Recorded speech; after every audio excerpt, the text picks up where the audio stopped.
temos que volver a Lira, porque, Óscar, creo que estás coa persoa que fai unhas horas lle practicou esa manobra que resultou vital para salvarlle a vida a ese home. Contanos.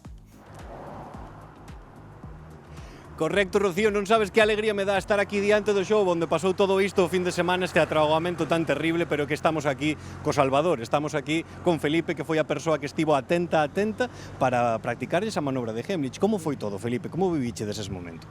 Moi nervioso, moi nervioso. A verdade é que nunca vivín unha situación da maneira.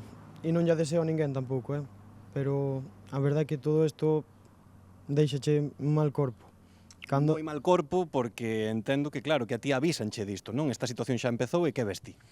Vexo que el vai para o baño co meu jefe, tosendo simplemente, pensaba que non era nada.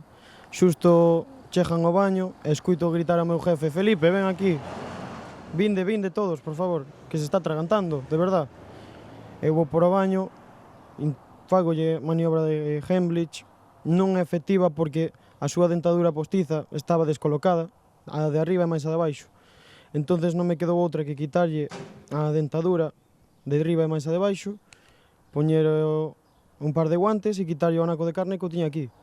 E a min tamén me asustaba que tuveran máis anacos de carne dentro, pero polo visto non tiña ningún máis. E despois dese momento de sacarlle ese anaco de carne, que é o que facedes?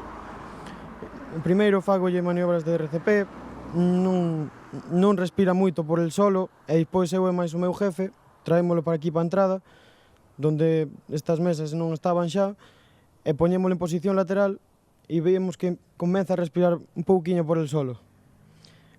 Tuvemos que esperar así hasta que chegaran os servizos de emerxencia. Os servizos de emerxencia que me dicías antes, non, por teléfono, dicíasme que efectivamente chegou un helicóptero e chegou unha ambulancia, máis ou menos ao tempo, desde Santiago o helicóptero, a ambulancia desde Muros. Desde Muros, supuestamente. O helicóptero aterrizou alé, na pista de fútbol que hai aquí, e a ambulancia tamén. Chegaron ao mesmo tempo, casi, Chegaron e levaron os raudos aí para Santiago e hoxe pola mañá, cando, xa estiveste de sonte tamén visitando por ali para saber un pouco como estaba, interesarse pola súa situación, pero hoxe recibides a boa noticia. Sí, por fin recibimos unha boa noticia. Ao parecer, onte o médico non nos daba ningún tipo de esperanza, dixo, está moi mal, xa ten problemas tamén de riñón, que estaba levando diálisis, está moi mal, non vexo ninguna melloría para mañán, pero casualmente hoxe, gracias a Dios, gracias a Virxe dos Remedios, despertou e parece que se está mellorando.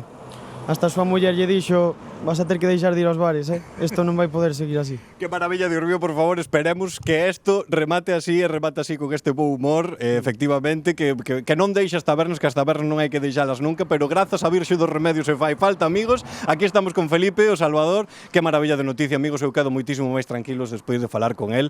Que maravilla, Rocío, así sí. Buah.